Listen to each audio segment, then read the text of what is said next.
for cooking and comfort. Others insist that without vigilant tending, frost would creep in relentlessly. The debate continues, smouldering like the embers themselves, unresolved but endlessly fascinating. You let yourself imagine one of those shifts. You stir in your bedding, your breath fogging in the dim air.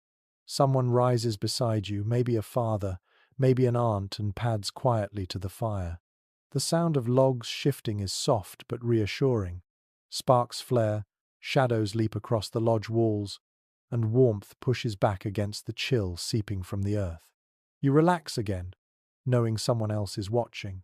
The watchfulness itself becomes part of the lullaby. The fire has its own personality here.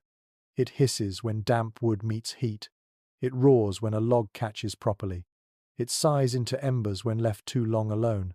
You can almost hear it complain when ignored, or purr when fed. And like every living thing, it needs caretakers. The rhythm of tending the poke, the shift, the small exhale of smoke becomes the background music of winter nights.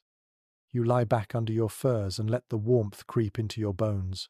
The flames, though modest, give the illusion of safety, and the knowledge that someone is always rising, always feeding the fire, lets you drift towards sleep without the weight of worry.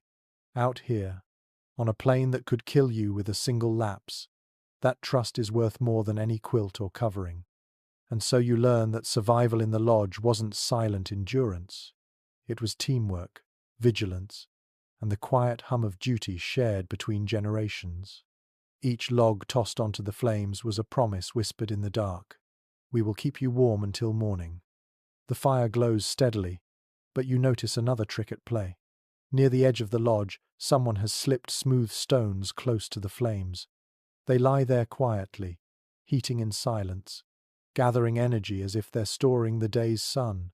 A little later, one is lifted carefully with wooden tongs and tucked beneath bedding, hidden under layers of hide. At first you think it's nothing, but then you realize these stones are miniature suns, placed close to sleeping bodies to radiate heat through the long dark hours. Historians have pointed out how widespread this practice was among indigenous groups who endured bitter winters. Stones, especially river rocks rounded and hardened by water, could withstand intense heat without cracking. Once warmed, they became steady radiators, glowing invisibly beneath hides, warming feet, keeping frostbite at bay. This wasn't just clever, it was survival distilled to its simplest form. You didn't need iron stoves or coal furnaces. You needed fire, stone, and patience.